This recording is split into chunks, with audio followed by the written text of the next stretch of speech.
नमस्कार, मैं विश्वास राय आपका स्वागत करता हूं टारगेट विद विश्वास राय चैनल में। आज हम शब्द भेद के अंतर्गत तद्भव तत्सम पर हम एक ऐसा ट्रिक देखेंगे, 5 नियमों का ऐसा ट्रिक देखेंगे जिससे बड़ी आसानी के साथ आप तद्भव तत्सम छांट सकते हैं।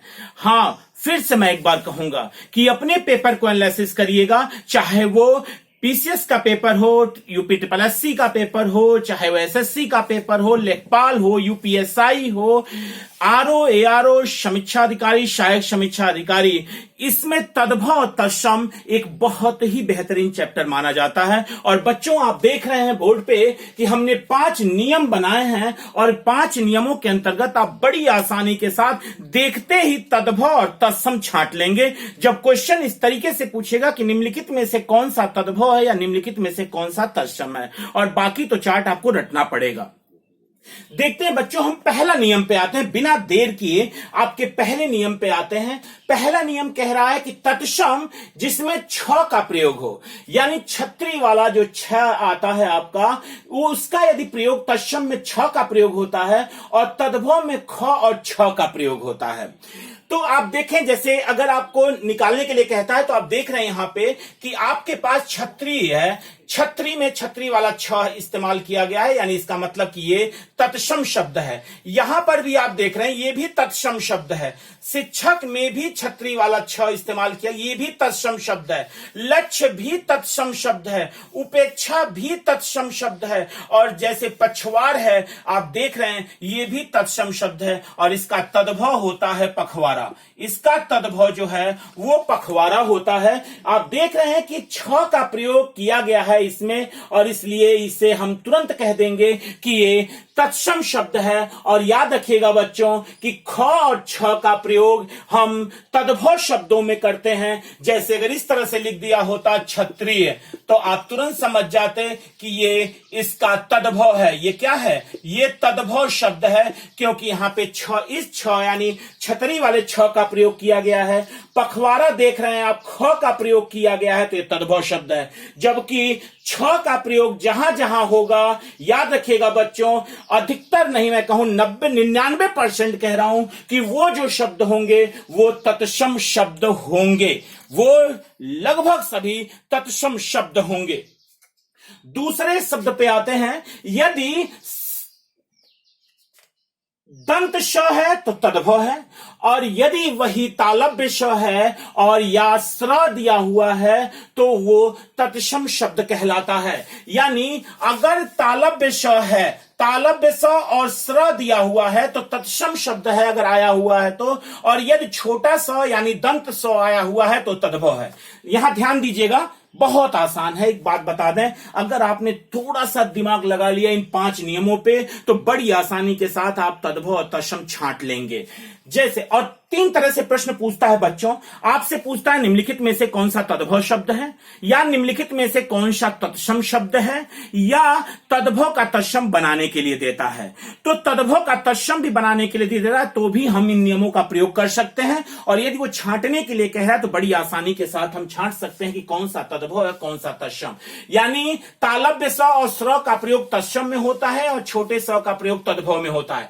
आश्रय, आप देख रहे हैं यहां पे श का स्र का प्रयोग हुआ है, यहां पे देख रहे हैं आसरा, ये तद्भव है, ये तत्सम है, ये तद्भव है। आश्रय का आसरा होता है, स में देख रहे हैं तद्भव है। ये श्रेष्ठी, आप यहां देख रहे हैं श्रेष्ठी स्र का प्रयोग हुआ है, यहां पे देख रहे हैं दंत श का प्रयोग हुआ है। श्रावण, यहां पे देख रहे हैं स का प्रयोग, यानी यहां स्र है तो ये तत्सम है, और यहां पे स है तो ये तद्भव है।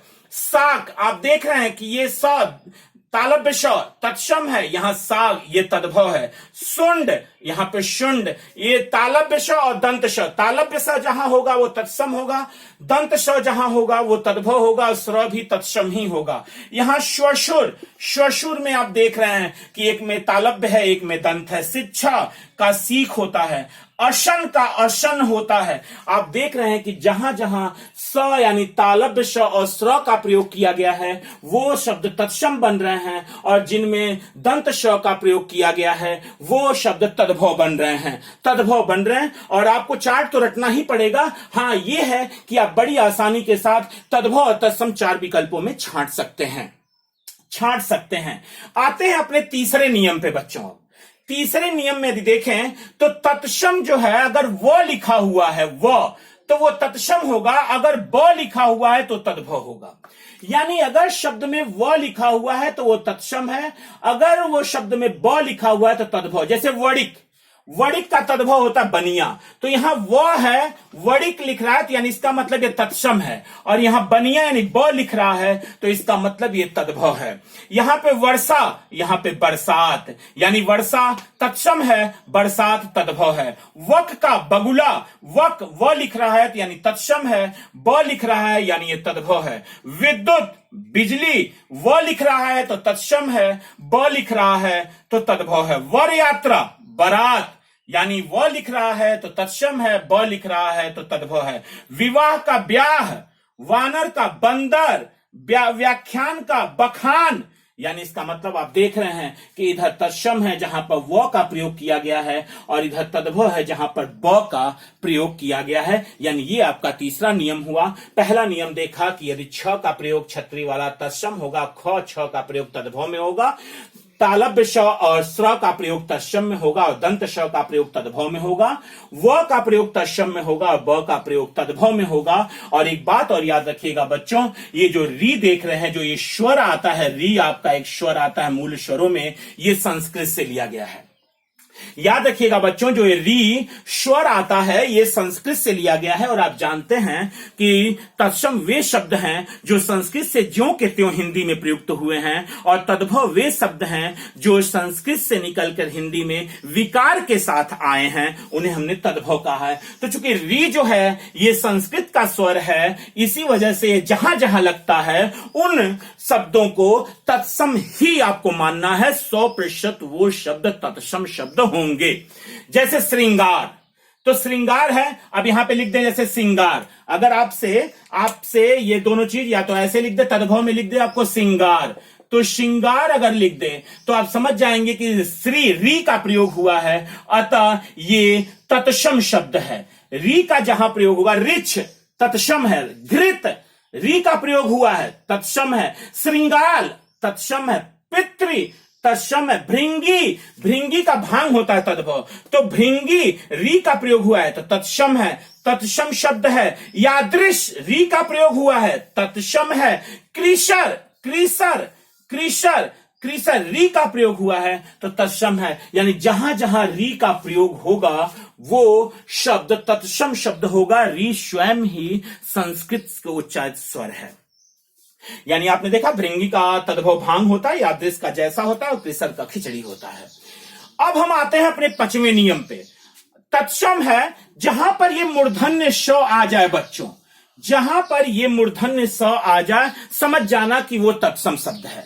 अगर आपसे क्वेश्चन पूछता निम्नलिखित में से कौन सा तत्सम शब्द है या नहीं है, तद्भव है या नहीं है, तो अगर मूर्धन्य श आया हुआ है तो समझ जाना कि ये तत्सम शब्द है। जैसे आप देख रहे हैं उष्ट्र ऊंट, काष्ठ काठ, कृष्ण किशन, कुष्ठ कोढ़, शिष्य सिख, अष्टकेली अटखेली, आषाढ़ अषाढ़। यानी आप देख रहे हैं कि यहां पर मूर्धन्य स आया हुआ है, और जहां मूर्धन्य श आ जाता है वो शब्द जो होते हैं वो तत्सम शब्द कहलाते हैं, वो तत्सम शब्द कहलाते हैं। बच्चों ये आपका तद्भव तत्सम पहचानने के 5 नियम रहे। बहुत ही आसान है, बहुत ही आसान है। छ का प्रयोग तत्सम में होता है, ख छ का प्रयोग तद्भव में होता है, स और स्र तालव्य श और स्र का प्रयोग तत्सम में होता है, दंत श यानी छोटा स का प्रयोग तद्भव में होता है। व का जो प्रयोग है व का जो प्रयोग है वो तत्सम में होता है, तद्भव में ब का प्रयोग होता है। आप देख रहे हैं ये सब के शब्द तत्सम शब्द हैं, ये सब के सब तत्सम शब्द हैं, और बगल में जो आप देख रहे हैं वो इनके तद्भव हैं, इनके तद्भव शब्द हैं। तत्सम री का उच्चारण जहां जहां दिखाई देगा वो सब के सब आपके तत्सम शब्द होंगे, और मूर्धन्य श आपको जहां जहां दिखाई देगा वो सब के सब आपके तत्सम शब्द होंगे। 2 चीजों पे और होंगे। इस 5 नियम जो मुख्य नियम हैं उनके अलावा बच्चों अगर आप चाहें तो इसका स्क्रीनशॉट आप ले सकते हैं, आप इसका स्क्रीनशॉट ले सकते हैं। दो शब्दों पे और आऊंगा, दो नियमों पे। अगर एक हल्का सा नियम देख लें हम बच्चों, याद रखिएगा कि जहां विसर्ग आता है, विसर्ग जहां आता है वो शब्द जो होते हैं तत्सम शब्द होते हैं। जहां विसर्ग आता है वो तत्सम शब्द होते हैं। जैसे मैं कहूं अगर, तो आपको पता होगा कर्पूरः, कर्पूरः, तो कर्पूरः यही ये विसर्ग है, कर्पूरः ये विसर्ग है। यही हिंदी में जब आया तो बन के आया कर्पूर, और कर्पूर आपको पता है ये तत्सम शब्द है, कपूर तद्भव शब्द है इसका। कपूर जो है वो तद्भव शब्द है और उसका तत्सम होता है कर्पूर। और ये निकल के कहां से आया? विसर्ग से आया। जैसे आप कह सकते हैं ज्येष्ठ, ज्येष्ठ, ज्येष्ठ अगर हम देखें बच्चों तो ये विसर्ग से है और इसी को हिंदी में ज्यों का त्यों आ गया। तो आप जानते हैं जो हिंदी में जब ज्यों का त्यों आ जाएगा तो यही शब्द तत्सम शब्द कहलाएगा। जब हिंदी में ज्यों का त्यों आ जाता है तो वही तत्सम शब्द कहलाता है, और जब वो विकार के साथ आता है तो वो तद्भव शब्द कहलाता है। तो आपने देखा कि ज्येष्ठ, ज्येष्ठः, कर्पूरः, तो जहां पे विसर्ग का प्रयोग हुआ रहेगा और वो हिंदी में आएंगे तो वो शब्द सदैव, सदैव और सदैव तत्सम कहलाएंगे, तत्सम कहलाएंगे। और एक चीज और बच्चों ध्यान दीजिएगा, एक चीज और बच्चों ध्यान दीजिएगा, इसे अंतिम पॉइंट हम दे रहे हैं आपको कि अगर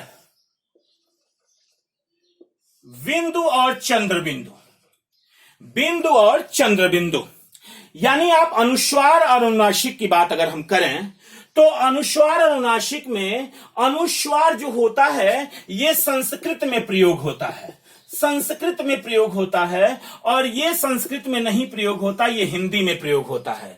तो याद रखिएगा कि ये तो संस्कृत वाला दोनों में हो सकता है, यानी अमूमन ये तत्सम होता है, अमूमन तत्सम होता है, लेकिन ये 100% तद्भव होता है। जहां पर भी अगर अनुस्वार आ रहा है, चंद्र बिंदु आ रही है, और आपको पता है बच्चों की ये बिंदु और चंद्र बिंदु में केवल इतना अंतर है, दोनों को मुख और नाक दोनों से हवा निकलती है, लेकिन यहां पर नाक से ज्यादा हवा निकलती है, यहां पे ज्यादा हवा मुख से निकलती है। यानी नाक और मुख से दोनों से निकलती है। अधिकता यहां पे नाक से हवा की अधिकता होती है और यहां से मुख की अधिकता होती है, और जहां पर मुख की अधिकता होती है वहां पर चंद्र बिंदु लगता है, और जहां पर नाक द्वारा हवा की अधिकता होती है वहां पर बिंदु का प्रयोग होता है। अब जैसे आप कह सकते हैं गंध, तो गंध आप कहें तो बोल के देखें गंध, गंध में जिह्वा जबान को बंद कर चुकी है और इन का प्रयोग नाक से हो रहा है। अब वहीं अगर आप यहां पे चांद, चांद कहें चांद, तो मुंह खुल जा रहा है, नाक से तो हवा निकल रही है लेकिन मुख से अधिक निकल रही है नाक की अपेक्षा, और यहां नाक से अधिक निकल रही है, मुख से कम निकल रही है। यानी इसका मतलब कि तत्सम शब्द संस्कृत का यहां से निकल कर आता है, इसका प्रयोग संस्कृत में नहीं होता है, इसका प्रयोग हिंदी में होता है, और ये जो प्रयोग होता है ये लगभग तद्भव शब्द कहलाते हैं। तो बच्चों आपने देखा कि तद्भव और तत्सम किस तरीके से हम बना सकते हैं। 5 नियम हैं, ये ट्रिक हैं। अगर इसको आप सही तरीके से लागू करते हैं और लगातार पेपर एनालिसिस करते हैं, अपने क्वेश्चनों को एक विस्तारित रूप देते हैं, तो इसमें कोई दो राय नहीं है कि आप तद्भव और तत्सम से प्रश्न नहीं गलत करेंगे। तो आज के वीडियो में केवल इतना ही तद्भव तत्सम में। आशा है वीडियो पसंद आई होगी और इस वीडियो को आप जरूर शेयर करेंगे ताकि अन्य लोगों को भी लाभ पहुंच सके। जय हिंद, जय भारत।